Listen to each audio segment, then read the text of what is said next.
Assalamualaikum warahmatullahi wabarakatuh. Bismillahirrahmanirrahim.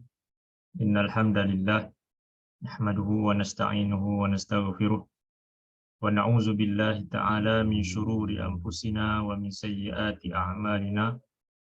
May yahdihillahu fala mudilla lahu wa may yudlil fala hadiya lahu. Asyhadu an la ilaha illallah wahdahu la syarika lahu wa asyhadu anna Muhammadan abduhu wa rasuluh.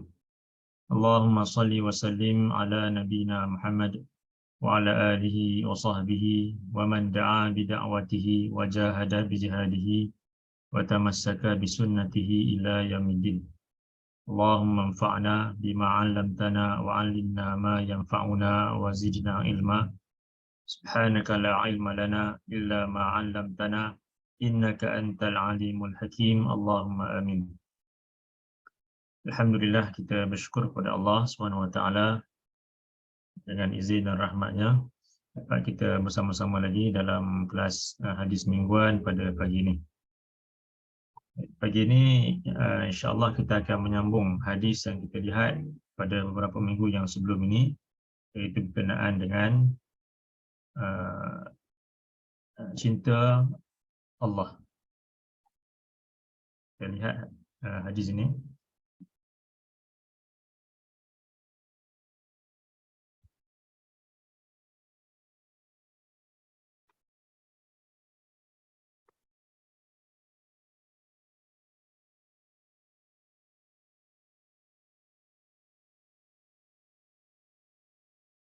An Abi Darda qala Rasulullah sallallahu alaihi wasallam, kana min du'a'i Daud yaqulu Allahumma inni as'aluka hubbak wa hubba man yuhibbuk wal 'amala alladhi yuballighuni hubbak. Allahumma ij'al hubbak ahabba ilayya min nafsi wa ahli wa minal ma'il barid. Qala wa kana Rasulullah sallallahu alaihi wasallam idza dzakara Daud yuhadditsu anhu qala kana a'badal bashar. Daripada Abu Darda katanya, Rasulullah sallallahu alaihi wasallam baginda bersabda, kana min du'a'i Daud, antara doa yang diucapkan oleh Nabi Daud alaihi salam, yaqulu, baginda mengucapkan atau berdoa, Allahumma inni as'aluka hubbak, ya Allah, sesungguhnya aku memohon kepadamu cintamu, wa hubba man yuhibbuk, dan aku memohon kepadamu cinta daripada orang yang mencintaimu, wal amal allazi yuballighuni hubbak, dan aku memohon kepadamu diberikan taufik untuk melakukan amalan yang dapat menyampaikan aku kepada cintamu. Allahumma ja'al hubbak ahabba ilayya min nafsi. Ya Allah, jadikanlah cintamu lebih aku sukai, lebih aku cintai, min nafsi, daripada diriku sendiri, wa ahli, dan daripada ahli keluargaku, wa minal ma'il barid, dan daripada air yang sejuk. Qala wa kana Rasulullah sallallahu alaihi wasallam, kemudian kata Abu Darda lagi, Rasulullah sallallahu alaihi wasallam, idza dzakara Daud, apabila baginda menyebutkan tentang Nabi Daud alaihi salam, haditsu anhu qala, baginda akan bersabda tentang Nabi Daud, kana a'badal bashar, Nabi Daud itu adalah merupakan manusia yang paling baik ibadahnya kepada Allah. Baik, jadi kita masih lagi membincangkan tentang hadis berkaitan dengan cinta Allah. Jadi kita dah sebutkan yang pertamanya berkenaan dengan golongan yang mendapat cinta Allah ataupun golongan yang Allah kasihi mereka. Jadi Allah mengasihi orang-orang yang beriman, dan Allah membenci orang-orang yang kafir, yang ingkar kepadanya. Antara ciri-ciri orang-orang yang beriman yang Allah cintai, seperti yang dah kita lihat dalam beberapa ayat-ayat Quran dan beberapa hadis, Allah dan Nabi sebutkan tentang golongan yang Allah cintai itu adalah golongan yang beriman, ataupun dalam ayat lain disebut sebagai golongan yang bertakwa, ataupun golongan yang muhsinin, yang banyak melakukan kebaikan. Dan mereka juga golongan yang tawwabin, sentiasa bertaubat atas dosa yang mereka lakukan. Mereka juga golongan yang sentiasa mutatahirin, mensucikan diri mereka, sama ada dengan berwuduk ataupun mensucikan diri mereka daripada dosa kepada Allah. Dan seterusnya mereka juga golongan yang sentiasa bertawakal kepada Allah, dan golongan muqsitin, yang berlaku adil kepada orang yang lain. Jadi itu yang pertama, itu berkenaan dengan golongan yang Allah cintai, Allah kasihi mereka, iaitu golongan yang beriman. Dan kemudian kita juga dah melihat tentang apa yang Nabi sebutkan di sini, wal amal allazi yuballighuni hubbak, itu amalan yang dapat menyampaikan kita kepada cinta Allah. Kita dah lihat tentang amalan-amalan yang Allah cintai, iaitu berkenaan dengan yang pertamanya adalah amalan-amalan yang fardu. Jadi tak ada perkara yang paling Allah suka, Allah cintai, melainkan daripada perkara yang dia fardukan ke atas hamba-hambanya. Sebab tu dia fardukan perkara tersebut ke atas hamba-hambanya, kerana itulah merupakan amalan-amalan yang paling dia cintai. Kemudian amalan yang boleh mendekatkan diri seorang itu kepada Allah, ataupun yang boleh menyampaikan seorang itu kepada cinta Allah, adalah selepas daripada perkara fardu, adalah perkara-perkara yang sunat, yang tak wajib dilakukan, tetapi ia merupakan sunat dan akan mendapat kebaikan yang besar dan menyebabkan Allah mencintai seorang itu. Jadi amalan yang sunat. Kemudian seterusnya amalan yang berkekalan, walaupun sedikit. Nabi nyatakan Allah mencintai, amalan yang paling Allah cintai, ahabbul a'mali ilallahi adwamuha wa in qalla. Amalan yang paling Allah cintai adalah amalan yang berterusan dilakukan, istiqamah dilakukan, walaupun sedikit bilangannya, sedikit rakaatnya, sedikit bilangan ataupun kiraannya, tapi yang penting yang berterusan. Itu amalan yang Allah cintai. Kemudian juga amalan yang dapat, yang Allah cintai ataupun yang dapat menyampaikan kita kepada cinta Allah, adalah kita memberikan manfaat kepada orang yang lain. Nabi nyatakan dalam hadis agak panjang tentang amalan yang Allah cintai adalah memasukkan kegembiraan ke dalam diri seorang Muslim yang lain. Kita memberikan bantuan kepadanya, sama ada dengan ilmu, dengan tenaga, dengan harta yang kita ada, kita berikan kegembiraan kepada Muslim yang lain. Kemudian menutup segala keaibannya. Lagi memberikan, mendatangkan kebaikan kepadanya, dengan di samping menutup keaibannya, kita mendoakan saudara Muslim kita, ataupun melunaskan hutang yang ditanggungnya. Jadi ini amalan yang memberikan kebaikan kepada orang lain. Itu juga merupakan amalan yang dapat menyampaikan seorang itu kepada cinta Allah. Dan kemudian juga Nabi sebut tentang amalan-amalan yang khusus seperti solat fardu yang dikerjakan di awal waktu. Kemudian birrul walidain, buat baik kepada kedua ibu bapa. Dan kemudiannya jihad fisabilillah. Baik, itu berkenaan dengan amalan-amalan yang dapat menyampaikan kita kepada cinta Allah. Seterusnya, minggu yang lepas kita dah melihat juga tentang tanda Allah mencintai seorang itu. Jadi yang pertamanya adalah dia akan diterima ataupun dikasihi oleh orang-orang yang beriman, tapi oleh makhluk yang beriman yang lain. Nabi dalam sebuah hadis menyatakan, Allah apabila mencintai seorang hamba, Allah akan memanggil malaikat Jibril dan mengatakan kepadanya bahawa Allah mencintai si fulan ini. Maka engkau, wahai Jibril, cintailah dia. Kemudian selepas perintah Allah itu, Jibril mengkhabarkan kepada para penghuni langit, iaitu para malaikat yang lain, bahawa Allah mencintai si fulan ini, maka kamu semua cintailah si fulan ini. Jadi apabila Allah mencintai seseorang itu, kemudian dia juga dicintai oleh Jibril dan para malaikat yang lain, dan kemudian Nabi nyatakan dalam hadis itu, dia akan menerima pula cinta daripada makhluk yang ada di bumi ini, sama ada di kalangan binatang sebagainya, ataupun dalam hadis Nabi sebutkan tentang bagaimana ikan mendoakan, bagaimana semut mendoakan, dan di dunia juga dia akan mendapat cinta orang-orang yang mencintai Allah.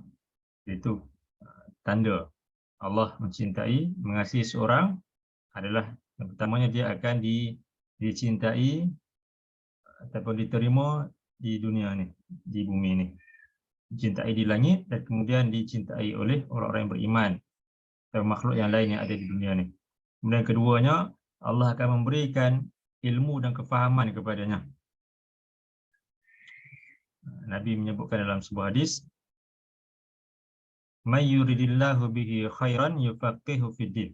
Siapa yang Allah inginkan kebaikan buatnya. Jadi Allah inginkan kebaikan itu kepada golongan yang dia cintai. Siapa yang ingin Allah berikan kebaikan kepadanya, maka dia akan menjadikannya memahami agama, akan memperdalamkan ilmunya di dalam agama ini. Ini golongan yang Allah cintai, Allah akan memberikan ilmu, kefahaman kepadanya. Dan kemudian yang ketiganya, golongan yang Allah cintai, tandanya adalah Allah akan memperkenankan segala doa yang dimintanya. Jadi apa yang dia doakan kepada Allah, Allah akan perkenankan. Dan Allah perkenankan doa seorang itu, dia dalam beberapa cara. Yang pertamanya, dengan Allah memberikan apa yang dia minta. Ataupun mungkin Allah akan gantikan dengan yang lain, ataupun menangguhkannya pada hari akhirat nanti, ataupun dia akan dijauhkan daripada musibah yang sama nilai dengan apa yang dia minta itu. Itu cara Allah memperkenankan doa hamba-hambanya. Cuma ada perbezaan dengan golongan yang engkar kepada Allah, yang kadang-kadang mereka juga berdoa, minta kepada Allah, Allah bagi apa yang mereka minta, tapi tak disertai dengan rahmat dan juga barakah. Tapi Allah bagi, tapi disertai dengan istidraj, yang mana disebabkan mereka dapat apa yang mereka minta kepada Allah, maka itu akan menyebabkan mereka makin lama makin jauh daripada Allah, makin lama makin bertambah keingkaran mereka kepada Allah. Tapi sebaliknya, golongan yang beriman, yang dia berdoa kepada Allah, bila Allah berikan perkara tersebut kepadanya, maka ia akan menjadikan diri dia lebih dekat kepada Allah, lebih bersyukur kepada Allah. Sama ada apa yang Allah beri itu sesuai dengan apa yang dia minta, atau Allah gantikan dengan yang lain, atau Allah tangguhkan pada hari akhirat nanti, dia akan sentiasa berdoa kepada Allah dalam keadaan dia yakin Allah pasti akan perkenankan doanya itu. Jadi itu yang kita lihat pada minggu yang lepas, itu tiga tanda Allah mengasihi orang-orang yang beriman itu. Dia akan dikasihi oleh para malaikat di langit dan juga orang-orang yang beriman serta makhluk yang lain di bumi ini. Kemudian Allah akan berikan ilmu, kefahaman kepadanya tentang agama ini. Yang ketiganya, Allah akan memperkenankan doanya yang disertai dengan rahmat dan juga barakah. Nanti nak sama pada pagi ini, tanda yang keempat, golongan yang Allah cintai mereka ini. Di antara tanda Allah mencintai suatu golongan itu adalah Allah menimpakan ujian ke atas mereka. Jadi suatu ujian yang mungkin dilihat sebagai suatu musibah. Dia boleh jadi ia merupakan yang pertamanya balasan di atas dosa yang dilakukan. Dan boleh juga ia menjadi suatu tanda Allah cinta seorang itu. Dan kita bila melihat seorang itu ditimpa dengan musibah, kita jangan cepat menghukum bahawa ini merupakan balasan daripada Allah disebabkan dosa yang dilakukan. Tak semestinya. Boleh jadi yang kita nampak sebagai musibah itu, ia merupakan tanda Allah mencintainya. Bahkan golongan yang mungkin dilihat hidupnya senang lenang, tak ada sebarang masalah, semua urusannya lancar. Boleh jadi itu tanda Allah bencikan dia. Ini kita sebut tadi golongan yang Allah bagi apa yang dia nak, tetapi ia merupakan nikmat yang datang dengan istidraj. Di sebaliknya, suatu musibah yang menimpa sebahagian manusia boleh jadi ia suatu bentuk Allah mencintai mereka. Dalam sebuah hadis Nabi sebutkan,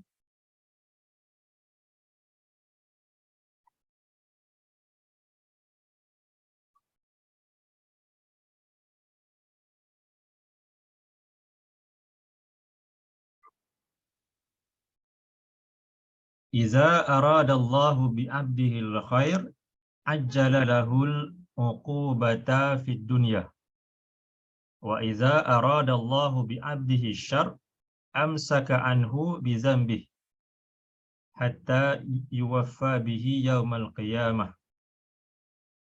Wa bihadzal isnad an Nabi sallallahu alaihi wasallam qala, "Inna 'izamal jazaa ma'a 'izamil bala.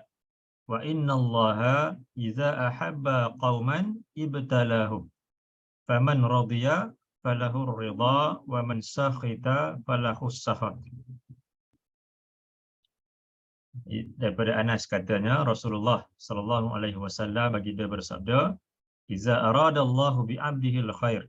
Apabila Allah menghendaki suatu kebaikan itu kepada hamba-Nya, ajjala lahul 'uqubata fid dunya. Allah akan mempercepatkan baginya balasan di atas apa yang dilakukan di dunia ni. Atau mungkin disebabkan ada kesalahan yang dilakukan, Allah timpakan sedikit ujian kepadanya di dunia ni. Wa iza aradallahu bi'abdihi syarr, dan apabila Allah menghendaki keburukan terhadap seorang hamba itu, amsaka anhu bizambih. Allah menahan akibat daripada dosanya itu.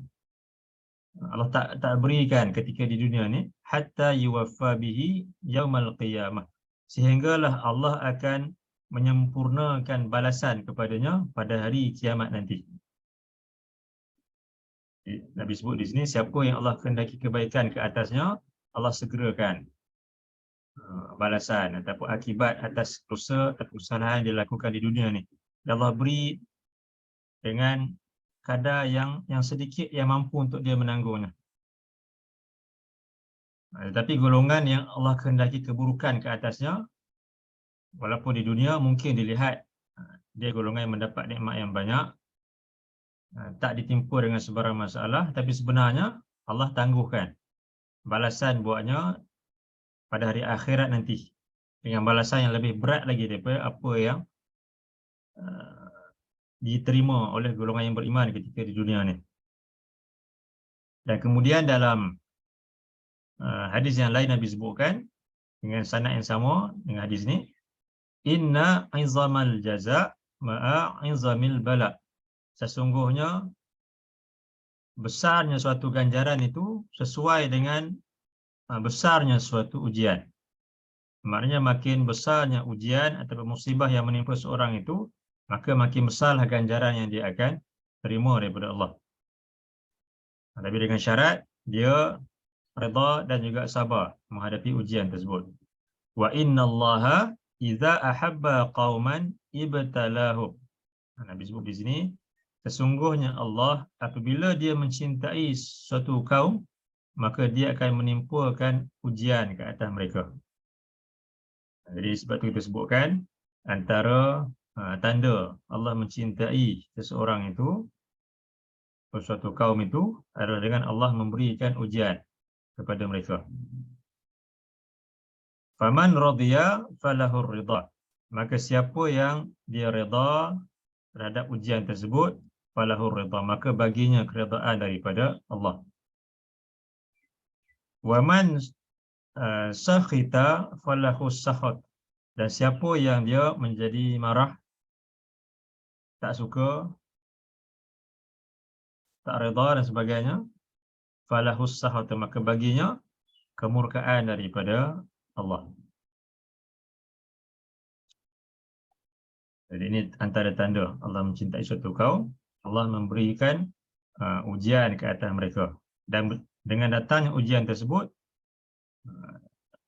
jika makin besar, maka besarlah ganjaran yang Allah berikan kepada mereka dengan syarat mereka sabar dan juga redha menghadapi ujian tersebut. Dalam satu lagi hadis,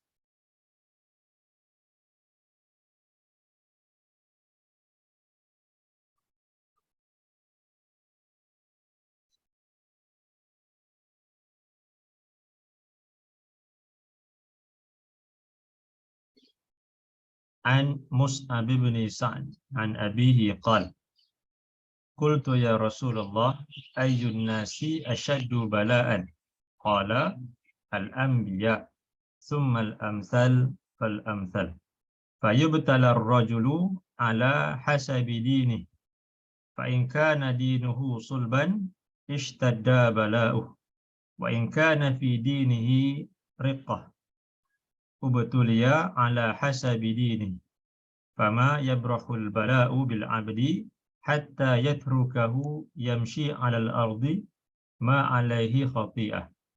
Daripada Mus'ab bin Sa'ad, daripada bapanya, katanya, aku berkata, wahai Rasulullah, siapakah manusia yang paling banyak ditimpakan dengan ujian? Pembalak al-anbiya. Kemudian jawab Nabi SAW, di manusia yang paling banyak diberikan dengan ujian adalah para nabi. Itu golongan yang paling Allah sayang adalah para nabi. Dan golongan inilah yang paling banyak Allah timpakan ujian ke atas mereka. Summal amthal. Kemudian golongan yang seumpama mereka.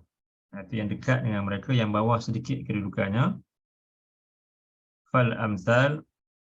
Lalu golongan yang seterusnya, yang seumpama mereka. Fayubtalar rajulu ala hasabi dinih. Akan ditimpakan ujian kepada seseorang itu sesuai dengan kadar agamanya. Fa in kana dinuhu sulban, maka jika agamanya teguh, kuat, ishtadda bala'uh, maka akan hebatlah ujian yang dia terpaksa menghadapinya. Wa in kana fi dinihi riqah, dan jika dalam agamanya itu ada rekahan, itu agamanya rapuh, tak kuat pegangan agamanya, ubtuliya ala hasabi dini, dia akan diberikan ujian sesuai dengan kadar agamanya, kadar keimanannya itu. Dia makin tinggi keimanan seorang itu kepada Allah, makin beratlah ujian yang Allah akan berikan kepadanya. Tanda Allah mengasihinya. Dan makin rapuh iman seorang itu, maka makin kuranglah ujian yang Allah timpakan kepadanya. Bahkan ujian yang sedikit pun dirasakan sebagai suatu perkara yang sangat-sangat besar baginya. Fama yabrahul bala bil 'abdi hatta yatrukahu yamshi 'alal ardi ma 'alaihi khati'ah. Dan ujian itu akan berterusan Allah timpakan ke atas hambanya sehinggalah dia meninggalkan dunia ini dalam keadaan sehinggalah dia berjalan di atas muka bumi ini dalam keadaan tiada di atasnya sebarang dosa dan juga kesalahan. Dia orang-orang yang beriman yang melakukan dosa kepada Allah, Allah timpakan ujian kepada mereka dalam pelbagai bentuk. Mungkin dalam bentuk musibah dari segi harta benda, atau mungkin diberikan musibah dalam bentuk penyakit ataupun mungkin kematian orang yang disayangi, kaum keluarga dan sebagainya. Berbagai bentuk ujian yang lain yang mana tujuannya untuk Allah menghapuskan segala dosa dan kesalahannya. Sehinggalah apabila banyaknya ujian yang menimpanya, maka semua dosa-dosanya Allah ampunkan, Allah hapuskan. Jadi berjalan di dunia ni, di atas muka bumi ini dalam keadaan tak ada dosa. Disebabkan semua dosanya habis. Disebabkan ujian yang menimpanya itu. Dosa-dosanya habis diampunkan Allah disebabkan ujian yang menimpanya.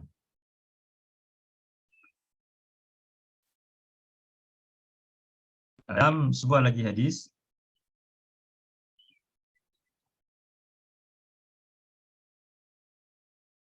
yang ada perbezaan sedikit dari segi matan dengan hadis tadi.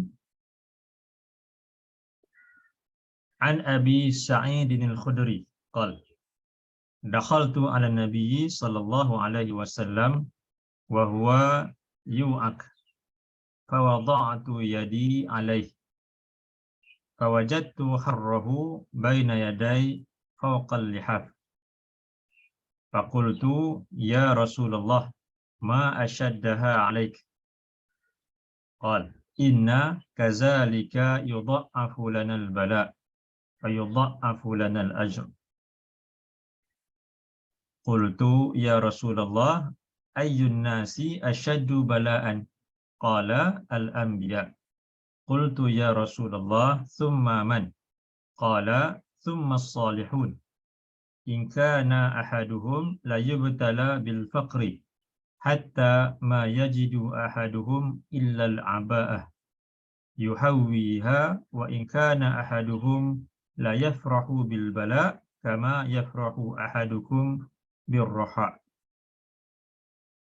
Daripada Abu Sa'id al-Khudri, katanya aku masuk menemui Nabi SAW dan ketika itu baginda sedang demam panas. Fawada'tu yadi alaih, lalu aku meletakkan tanganku ke atasnya. Fawajadtu harrahu baina yaday fawqal lihaf, dan aku dapat merasakan kepanasan pada telapak tanganku di sebalik selimut yang dipakai oleh Nabi itu. Jadi Abu Sa'id meletakkan tangannya di atas selimut yang menutupi tubuh Nabi, dan kata Abu Sa'id dia dapat merasakan kepanasan demam yang Nabi hadapi itu. Kemudian kata Abu Sa'id, faqultu ya Rasulullah ma ashaddaha 'alaik. Wahai Rasulullah, demam ni sangat, yang engkau hadapi ni sangat teruk, sangat panas suhunya. Kemudian qala, kata baginda, inna kazalika yudha'afu lanal bala'.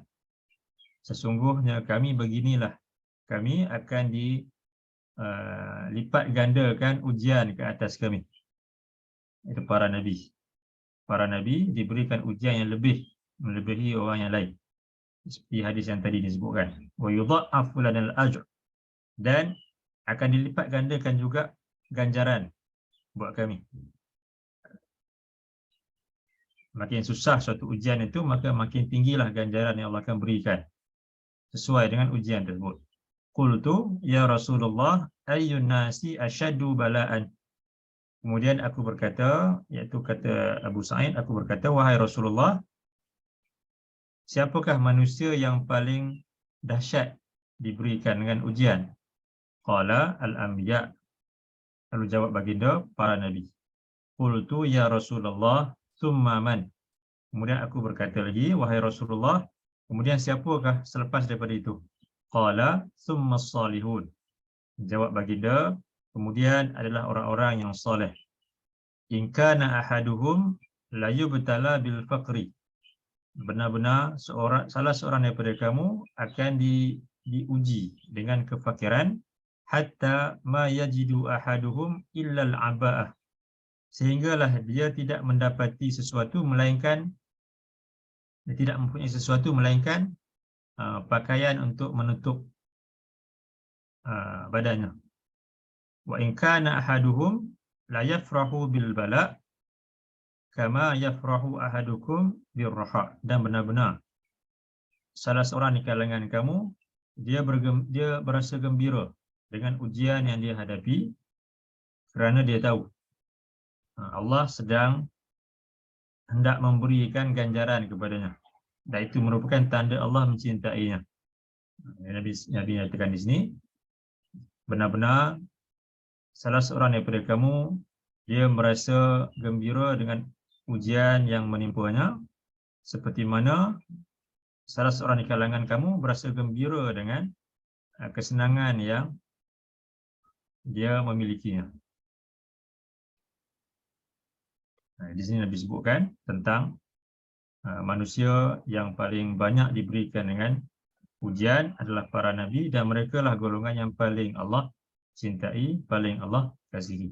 Kemudian selepas daripada para nabi, maka golongan yang seumpama mereka, iaitu golongan yang tinggi imannya dan kedudukannya di sisi Allah, maka akan tinggilah ujian daripada Allah ke atas mereka. Dalam surah 29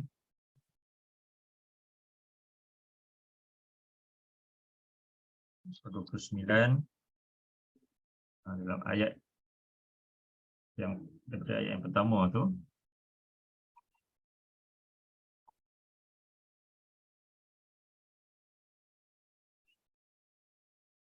A'udzu billahi minasy syaithanir rajim. Bismillahirrahmanirrahim. Alif lam mim. Ahasiban nasu an yutraku an yaqulu amanna wa hum la yuftanun. Walaqad fatanna alladhina min qablihim فَلَيَعْلَمَنَّ اللَّهُ الَّذِينَ صَدَقُوا وَلَيَعْلَمَنَّ الْكَاذِبِينَ. Alif lam mim. Ahasiban nas an yutraku an yaqulu amanna. Patutkah manusia menyangka bahawa mereka akan dibiarkan dengan mengatakan kami telah beriman, wahum la yuftanun, sedangkan mereka tidak ditimpakan dengan ujian. Jadi di sini Allah nyatakan, patutkah manusia mengatakan diri mereka beriman dan menyangka mereka beriman, sedangkan mereka tak ditimpakan dengan ujian. Maknanya di sini Allah nyatakan orang-orang yang beriman pasti akan diberikan dengan ujian sesuai dengan kadar keimanannya itu. Sama seperti yang disebutkan dalam hadis tadi. Allah akan uji seorang itu sesuai dengan kadar agamanya, kadar keimanannya. Jika tinggi keimanannya, agamanya, maka akan tinggilah ujiannya. Dan jika rapuh agamanya, maka begitu juga ujian yang diterimanya pun akan ringan. Tetapi yang ringan tersebut pun dianggap sebagai suatu perkara yang besar. Sesungguhnya disebabkan iman yang ada padanya lemah ataupun rapuh agamanya. Walaqad fatanna allazina min qablihim, dan benar-benar kami telah menguji orang-orang yang sebelum daripada mereka. Fala ya'lamannallahu allazina sadaqu, maka benar-benar Allah hendak menzahirkan siapakah orang-orang yang benar, itu benar dakwaan keimanan mereka. Wala ya'lamannal kazibin, dan benar-benar Allah hendak menzahirkan tentang siapakah orang-orang yang berdusta, yang mengaku beriman tapi sebenarnya mereka bukanlah orang-orang yang beriman. Itu akan jelas apabila Allah menimpakan ujian kepada mereka. Jika mereka dapat untuk bersabar, redha menghadapi ujian tersebut, maka mereka lah golongan yang beriman. Tapi sebaliknya, golongan yang mengaku beriman tapi jika ditimpa dengan ujian atau musibah, mereka menjadi marah, mereka menjadi timbul sifat-sifat yang buruk dalam diri mereka, kufur kepada Allah, maka mereka lah golongan yang berdusta dengan dakwaan keimanan mereka itu. Dalam surah 33 ayat yang ke-10.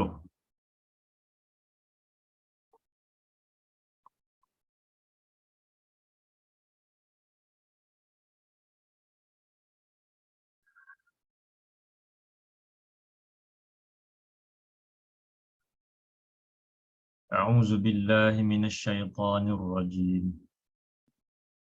إذ جاءوكم من فوقكم ومن أسفل منكم وإذ زاغت الأبصار وبلغت القلوب الحناجر وتظنون بالله الظنونا هنالك ابتلي المؤمنون وزلزلوا زلزالا شديدا وإذ يقول المنافقون والذين في قلوبهم مرض ما وعدنا الله ورسوله إلا غرورا إذ جاءوكم من فوقكم.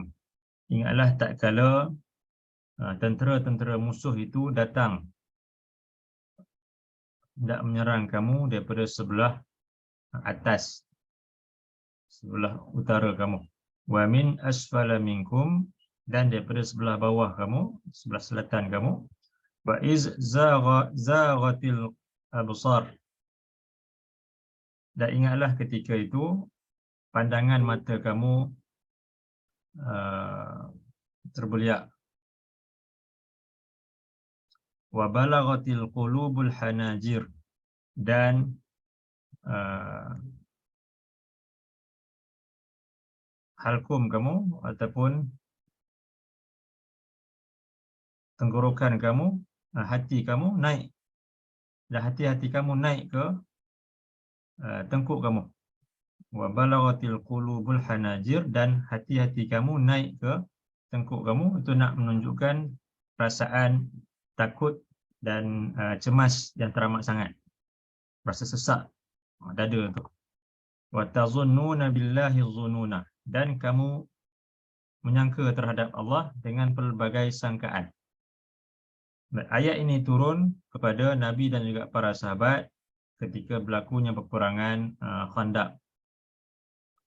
Peperangan Khandaq ataupun peperangan Ahzab, di mana Nabi dan para sahabat mereka dikepung di sebelah luar oleh tentera-tentera musyrikin dalam jumlah yang besar, yang tak pernah ada sebelum itu peperangan yang melibatkan jumlah yang sebegitu besar sekali. Itu disebutkan lebih kurang 10,000 orang di kalangan tentera musyrikin yang mengepung umat Islam yang berada di Madinah ketika itu. Dan keadaan itu sangat-sangat cemas dan menakutkan, sehingga Allah menyatakan hari di mana pandangan mata kamu terbelalak, terbeliak, dan hati-hati kamu naik ke kerongkong kamu, dan kamu menyangka terhadap Allah dengan pelbagai sangkaan. Hunalika batuliyal mu'minun wa zulzilu zilzalan syadida. Pada saat itulah Allah menimpakan ujian terhadap orang-orang yang beriman dan digoncangkan pendirian mereka dengan goncangan yang sangat-sangat dahsyat. Hari ini ujian yang berat Allah timpakan kepada Nabi dan juga para sahabat. Yang mana beratnya ujian mereka itu jauh bezanya jika dibandingkan dengan segala masalah, segala musibah yang kita hadapi pada hari ini. Kerana keimanan mereka yang tinggi, agama mereka yang kukuh, sebab itulah Allah uji mereka dengan perkara yang berat. Wa iz yaqulul munafiqun wallazina fi qulubihim marad. Dan ingatlah tak kala orang-orang yang munafik dan orang-orang yang dalam hati mereka mempunyai penyakit, kata mereka, ma wa'adana Allahu wa rasuluhu illa ghurura. Tidaklah Allah dan Rasulnya menjanjikan kepada kami melainkan hanyalah tipu daya semata-mata. Jadi Nabi dan para sahabat mereka bersabar menghadapi ujian yang berat tersebut, sehinggalah datangnya pertolongan daripada Allah. Tapi sebaliknya, golongan yang munafik dan yang berpenyakit dalam hati mereka merasakan Allah dan Rasulnya mengkhianati mereka. Dan Allah sebutkan dalam ayat yang ke-9 tentang bantuan daripada Allah. Ya ayyuhallazina amanu uzkuru ni'matallahi alaikum. Wahai orang-orang yang beriman, ingatlah nikmat daripada Allah ke atas kamu. Iz ja'atkum junud. Tak kala datangnya tentera kepada kamu, iaitu tentera Ahzab itu, fa arsalna alaihim rihan. Lalu kami utuskan kepada mereka angin yang kencang. Wa junudan lam tarauha, dan tentera yang kamu tak dapat untuk melihatnya. Wa kana Allahu bima ta'maluna basira, dan adalah Allah itu Maha mengetahui, Maha melihat tentang apa yang kamu semua kerjakan. Jadi Nabi dan para sahabat terpaksa menghadapi situasi yang menakutkan, yang mencemaskan itu, dikepung oleh musuh yang ramai bilangan mereka dengan kelengkapan yang jauh lebih lengkap dibandingkan dengan orang-orang yang beriman, dan mereka menghadapi situasi tersebut bukan sekejap. Disebutkan tempoh mereka dikepung itu 30 hari ke 40 hari, sebulan ataupun sebulan lebih, sehingga bekalan makanan dan minuman mereka hampir habis. Tapi disebabkan kesabaran yang ada pada Nabi dan juga para sahabat, maka Allah kemudiannya mendatangkan bantuan, pertolongan kepada mereka, menghantarkan angin yang kencang dan menerbangkan segala kemah-kemah dan peralatan milik golongan yang kafir itu. Dan kemudian Allah menghantar para malaikat memerangi golongan yang ingkar itu. Lalu mereka pun selepas sebulan ataupun sebulan lebih itu, mereka meninggalkan bumi Madinah tanpa mereka dapat untuk menembusi pertahanan Nabi dan juga para sahabat itu. Ini contoh golongan yang Allah sayangkan mereka, Nabi dan kemudian para sahabat Nabi, dan Allah timpakan ujian yang berat ke atas mereka. Dan ini juga sama seperti yang Allah sebutkan dalam surah 2 ayat 214.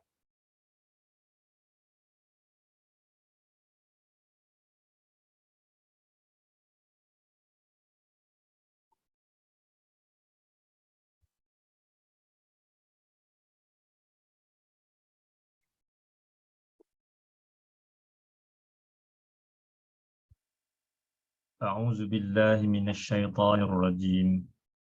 Am hasibtum an tadkhulul jannah walamma ya'tikum mathalul ladzina khalau min qablikum massathumul ba'sa'u wad-dharra'u wa zulzilu hatta yaqula ar-rasulu walladzina amanu ma'ahu mata nasrullah ala inna nasrallahi qarib. Am hasibtum an tadkhulul jannah.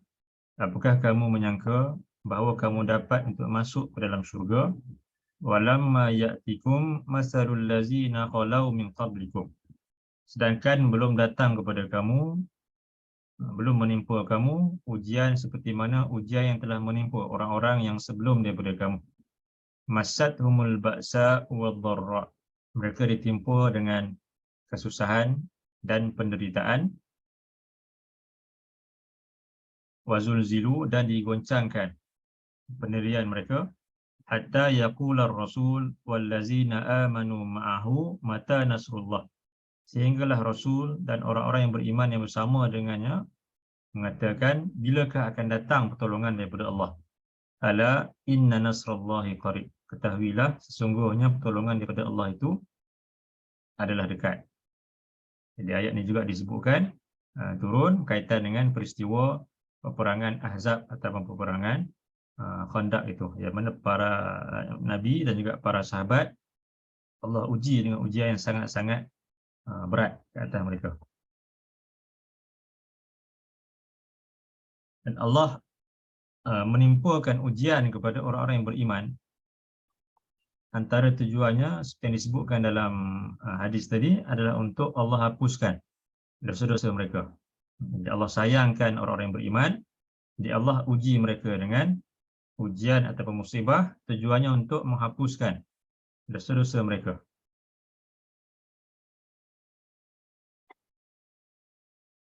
Dan selain daripada itu, antara tujuan Allah timpakan ujian kepada orang-orang yang beriman itu disebabkan Allah hendak mengangkat darjat mereka.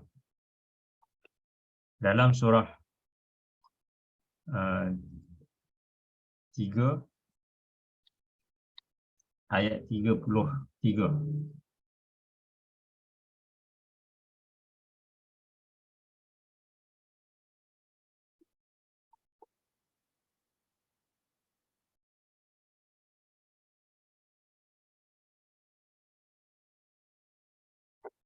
A'udzu billahi minasyaitonir rajim.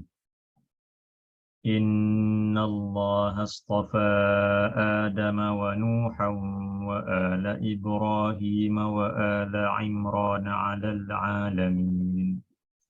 Inna Allah astafa Adam wa Nuhan wa ala Ibrahim wa ala Imran 'alal 'alamin.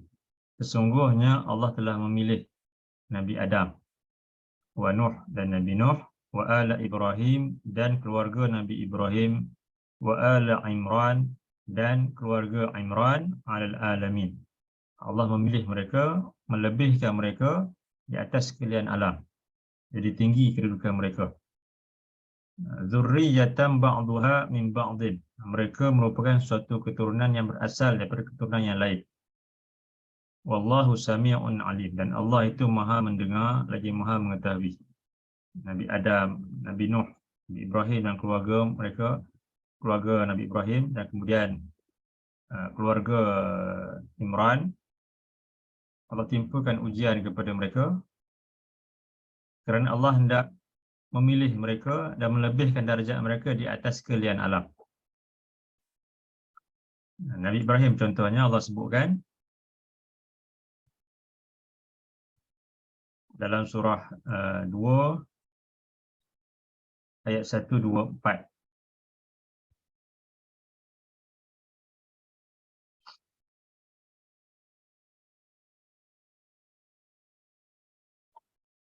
A'udzu billahi minasyaitonir rajim. Wa iz ibtala Ibrahim rabbuhu bikalimatin fa'atammahun. Qala inni ja'iluka lin-nasi imama. Qala wa min dzurriyyati qala la yanalu 'ahdil zalimin. Wa iz ibtala Ibrahim rabbuhu bikalimatin fa'atammahun. Dan ingatlah tak kala kami menguji Allah, Tuhannya itu Allah menguji Ibrahim bikalimatin dengan beberapa kalimat, beberapa perintah. Fa'atammahun, lalu Nabi Ibrahim dapat untuk menyempurnakannya. Jadi Nabi Ibrahim, semua kita tahu kisah Nabi Ibrahim di mana baginda bapa baginda sendiri tak beriman kepada apa yang baginda sampaikan. Bahkan baginda dihalau, diusir daripada tempat tinggal baginda dan baginda berhijrah keluar daripada tempat tinggal baginda itu. Dan kemudian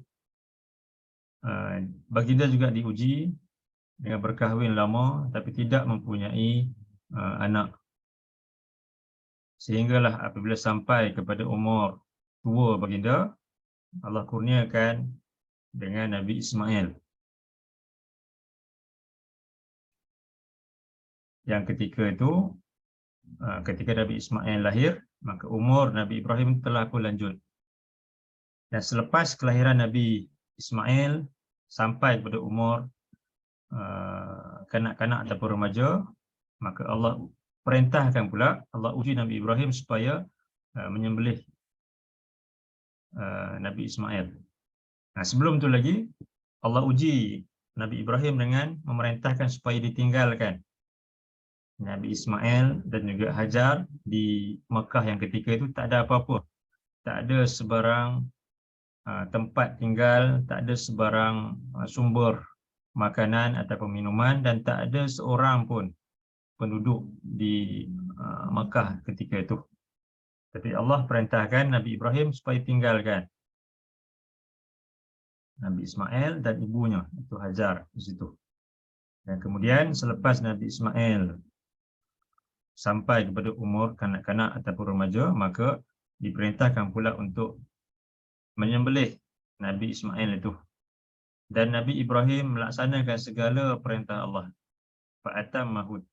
Lalu baginda menyempurnakan perintah-perintah tersebut. Menghadapi segala ujian yang Allah uji baginda. Kemudian kata Allah, qala inni ja'iluka lin-nasi imaman. Kata Allah, sesungguhnya aku hendak menjadikan kamu, wahai Ibrahim, sebagai pemimpin bagi manusia. Oleh sebab itu Nabi Ibrahim, baginda digelar sebagai Abul Anbiya, bapa kepada para Nabi. Allah uji macam-macam ujian ke atas baginda untuk Allah tinggikan kedudukan baginda. Dan baginda digelar sebagai Abul Anbiya, bapa kepada para Nabi, di mana daripada zuriat keturunan baginda lah lahirnya ramai Nabi dan juga Rasul. Daripada Nabi Ibrahim lahir Nabi Ismail dan juga Nabi Ishaq. Daripada Nabi Ishaq lahirnya Nabi Yaqub ataupun Israel itu. Dan kemudian banyak Nabi dan juga Rasul di kalangan kaum Bani Israel. Sampailah yang terakhir adalah Nabi Isa alaihissalam, Nabi Musa, Nabi Daud, kemudian ramai lagi Nabi-Nabi yang lain, dan akhir sekali Nabi Isa alaihissalam. Kesemuanya daripada kaum Bani Israel, daripada zuriat keturunan Nabi Ibrahim. Dan begitu juga Nabi Ismail, Allah utuskan Nabi dan juga Rasul yang terakhir, iaitu Nabi SAW, juga daripada zuriat keturunan baginda. Bahkan kita diperintahkan supaya berselawat ke atas Nabi Ibrahim dan juga kaum keluarga baginda di dalam solat kita, sama seperti mana kita berselawat ke atas Nabi dan juga kaum keluarga baginda. Jadi Allah menimpakan ujian kepada hamba-hambanya yang Dia kasihi. Antara tujuannya di samping untuk menghapuskan dosa adalah untuk Allah tinggikan darjat kedudukan mereka, yang mungkin tak dapat dicapai dengan amalan soleh yang mereka lakukan, tapi Allah menimpakan ujian ke atas mereka untuk dapat ditinggikan kedudukan mereka. Dan kemudian juga Allah menimpakan ujian ataupun musibah itu untuk Allah gantikan dengan yang lebih baik daripada apa yang kehilangan itu. Dalam sebuah hadis Nabi nyatakan,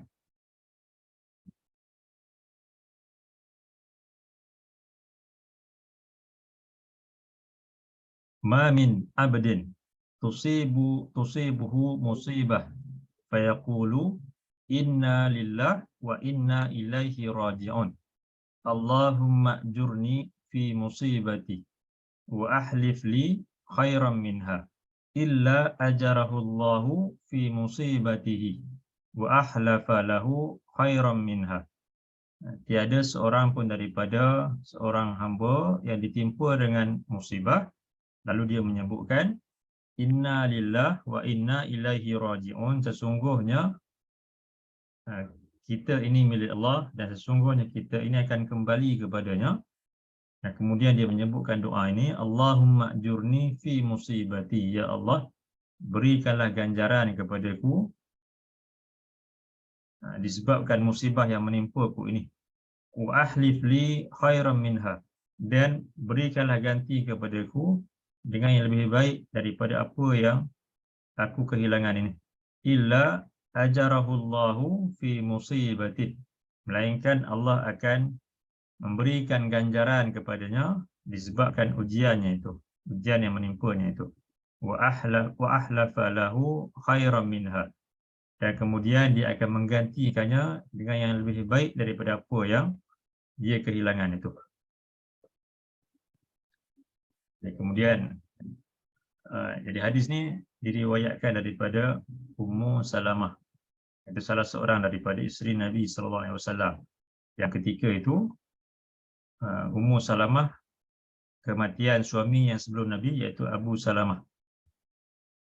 Dia kata Ummu Salamah ketika kematian suaminya iaitu Abu Salamah, maka Nabi memerintahkan supaya beliau mengucapkan ucapan ini, inna lillahi wa inna ilaihi raji'un, dan juga doa ini, dan kemudian Allah menggantikan dengan yang lebih baik lagi daripada sebelum itu, iaitu Allah menggantikan suaminya yang telah kehilangan itu dengan Nabi sallallahu alaihi wasallam. Kemudiannya Ummu Salamah menjadi isteri Nabi sallallahu alaihi wasallam. Ini juga antara tujuan Allah timpakan ujian kepada orang-orang yang beriman adalah untuk memberikan ganjaran yang besar kepadanya atau memberikan ganti yang lebih baik kepadanya. Manakala bagi golongan yang engkar, apabila Allah menimpakan ujian kepada mereka, maka mereka mengeluh, mereka menjadi marah dan sebagainya, dan itu merupakan akibat balasan di atas dosa yang mereka lakukan. Jadi Allah menyatakan dalam surah 30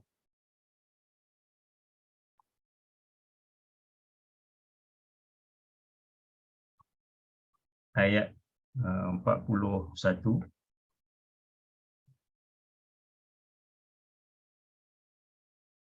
A'udzu billahi minasyaitonir rajim. Zaharal fasadu fil barri wal bahri bima kasabat aydin nas liyuziqahum ba'dallazi 'amilu la'allahum yarji'un.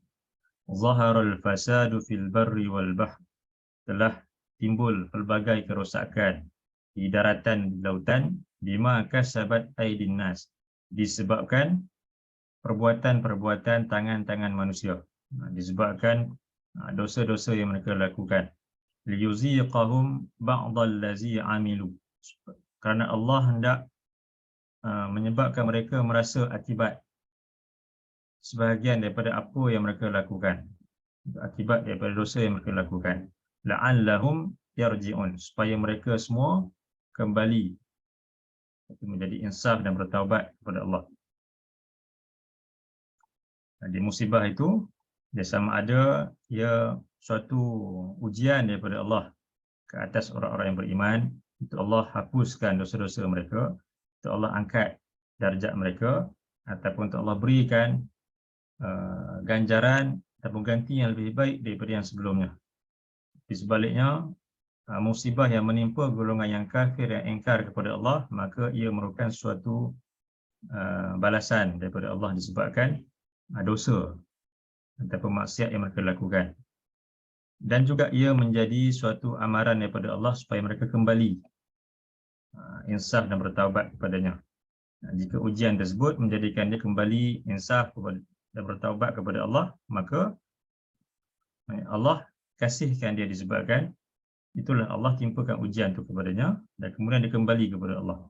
Tapi sebaliknya, jika ujian yang menimpanya itu menjadikannya lebih jauh daripada Allah, maka itu memang benar-benar suatu balasan daripada Allah ke atas mereka. Dalam satu lagi hadis,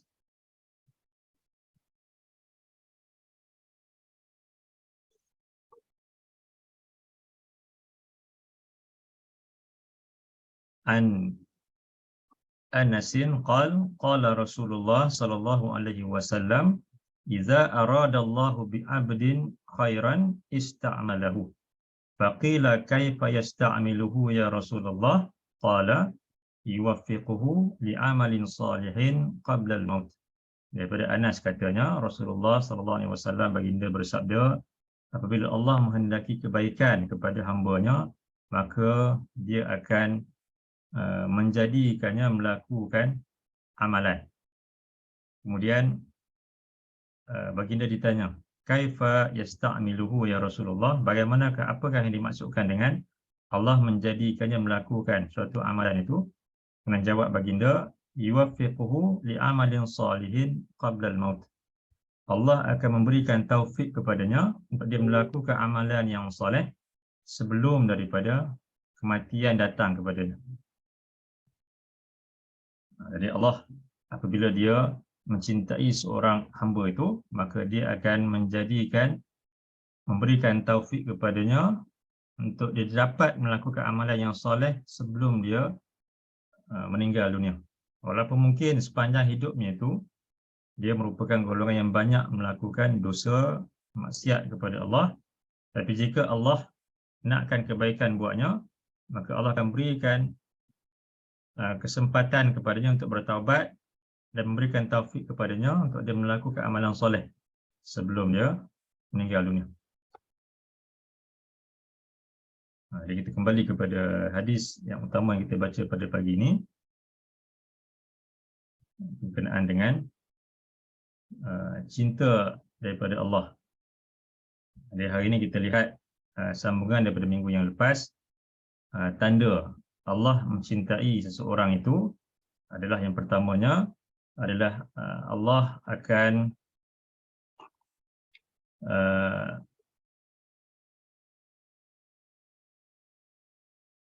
menjadikan para malaikat mencintai dirinya.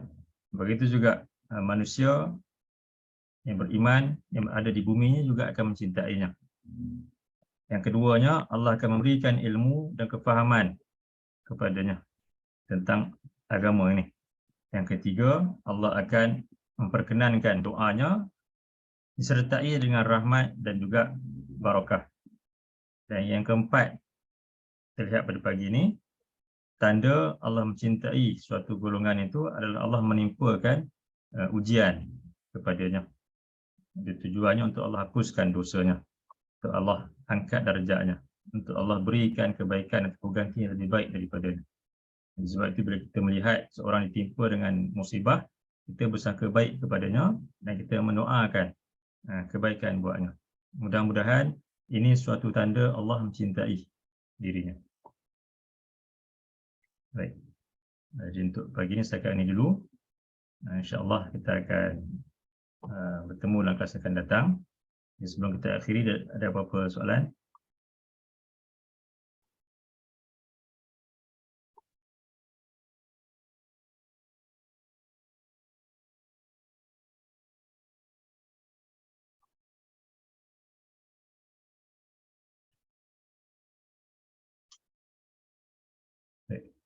Kalau tak ada apa-apa, sekat itu dulu untuk pagi ini. Mudah-mudahan dapat kita ambil sikit sebanyak manfaat daripada ayat-ayat Allah dan daripada hadis-hadis yang kita lihat tadi. Itu berkenaan dengan tanda Allah mencintai seorang itu. Allah menimpakan ujian kepadanya untuk memberikan kebaikan yang banyak kepadanya, dengan syarat dia bersabar dan juga dia redha menghadapi ujian tersebut. Sekat itu dulu untuk pagi ini. Aqulu qawli hadza wa astaghfirullahal azim li wa lakum. Allahumma ja'al hadza jam'ana jam'an marhuma wa tafarruqana min ba'dihi tafarruqan ma'suma. Allahumma inna na'udzubika minal baras wal junun wal juzam wa min sayyi'il asqam. Allahumma inna nas'aluka ilman nafi'a wa rizqan thayyiba wa amalan mutaqabbala. Subhanakallahumma wa bihamdika asyhadu an la ilaha illa anta astaghfiruka wa atubu ilaik. Wa sallallahu ala nabiyyina Muhammad wa ala alihi wa sahbihi wasallam. Alhamdulillahi rabbil alamin. Allahumma amin. Assalamualaikum warahmatullahi wabarakatuh.